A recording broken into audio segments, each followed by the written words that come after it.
Hi guys, how you doing? Welcome to your weekly update. Excuse the voice, story behind it, come on to that later. So, news, let's give you an update. My stabbing in my back. I know you've all been really worried about it from all the messages and the get well soon cards I've had from you since last week. They've been much appreciated,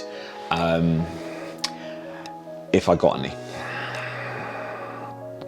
But anyway, going over that, I've been getting it redressed by the doctor's surgery, or the nurse at the doctor's surgery, should I say, because the doctor's surgery can't do anything. It's the people in there that, anyway. I've had it redressed every day for the past week or so, and apparently it's getting better. It's still an open wound. It hasn't healed over yet, and it's still about 1 centimetre deep, apparently. So yeah, I'm got appointments for the rest of the week to get the dressing changed. The good news is I've now finished the course of antibiotics. I finished those on Monday, so I'm feeling a lot better than I was this time last week. I'm not as groggy, my eyes are back to normal, and yeah, I was in a lot of pain last week, but this week feeling much better, which is really good news.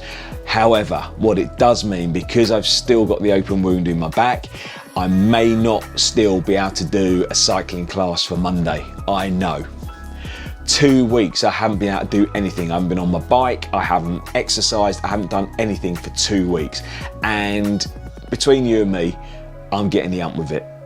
I'm getting incredibly frustrated, especially with the weather the way it's been.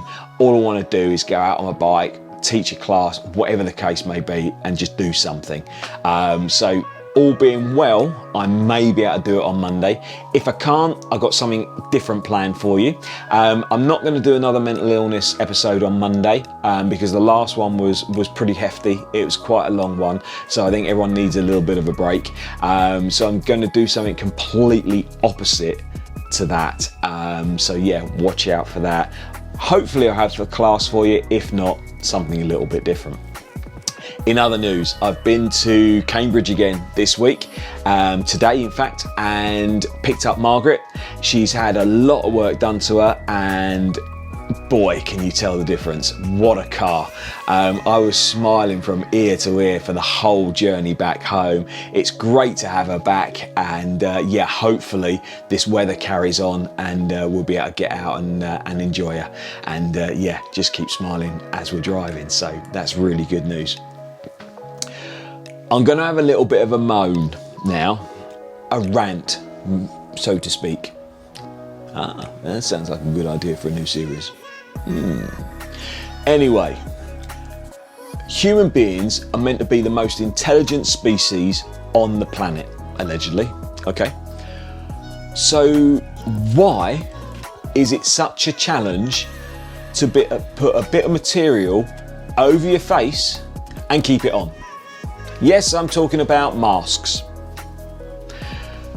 As I say, they're bits of material and a bit of elastic, okay? They don't come with instructions because the manufacturers think that they're that simple to use that you don't need to be told how to put them on, okay?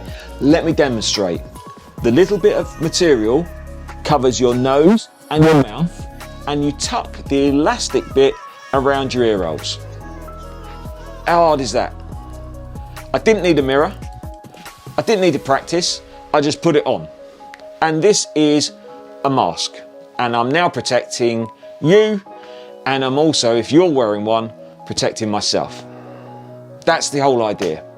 So, why do people find it so challenging to put one of these on? I'm talking to you normally, and it feels fine. Okay? Why are people wearing them like that? To cover their double chins. Why do they think that's acceptable?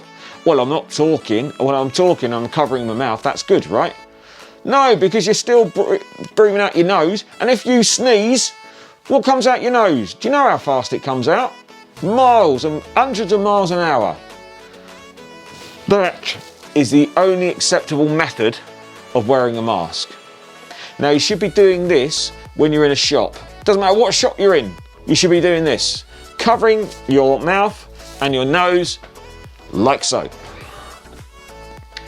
So when you walk in, just because you've got in the shop like this. Doesn't mean to say when you start talking, you can do that, because that defeats the whole object. Yes, you're still wearing it. Well, it's hanging, isn't it? It's not wearing. So, for goodness sake, practice. If you're really struggling with your mask, practice in front of a mirror. So when you go out, you definitely know how to use it. And when you're in a shop, just leave it alone. You don't need to keep moving it around and touching it. There, it sits there on its own. Look, mum, hands free, no hands. It's not difficult, is it? Okay? And there's no excuse for not remembering one of these. Every shop wants you to wear one of these. So when you go shopping, check you got your car keys, check you got your wallet, check you've got your mask. You wouldn't go into Tesco's, would you, and go get all your shopping, wheel it through, and then get to the cashier and think, oh, I haven't got my wallet, I'm really sorry, can I take this anyway? Because, you know, it's only going to be quick, innit? Unacceptable, isn't it? So saying the same about a mask, oh, I forgot it. Oh, can I just briefly come in and then I'll quick and I'll go. No, you can't, because the law says you have to look like that. Rant over. Not difficult, is it? Anyway, sore throat story. Why have I got one? Well, some of you may or may not know that I support a little football team in West London called Fulham.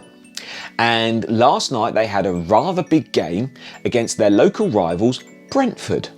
And thanks to this fantastic man here, we won that game of football. Why is it so important?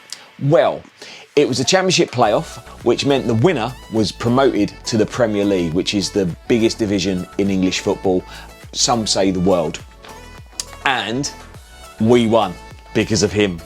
He scored 2 fantastic goals last night in extra time, and we got promoted to the Premier League. So there was, as you can imagine, there was a lot of cheering, a lot of shouting, a lot of celebrating, hence the voice today. So yeah, it was a really good game, really tense, really nervous, but the outcome, fantastic. So yeah, the last time Fulham were at Wembley was the playoff final 2 years ago, that I attended with my lad and my dad. Obviously there was no fans allowed in the ground, which we were all gutted about, but we sat there, watched it last night, and wow, we're in the Premier League. So for those who don't follow football, won't understand, and for those that do, you know where I'm coming from. So yeah, that was really good last night. So it tipped the week off really well. And I think that's about it. So short and sweet today. As ever, look after yourselves. I will hopefully see you on Monday teaching a class. If not, there'll be something a little bit different. And I will see you next Wednesday for your next weekly update. Stay safe, guys. Don't forget your mask. Learn how to use it. And all being well, I'll see you next time. Cheers, guys.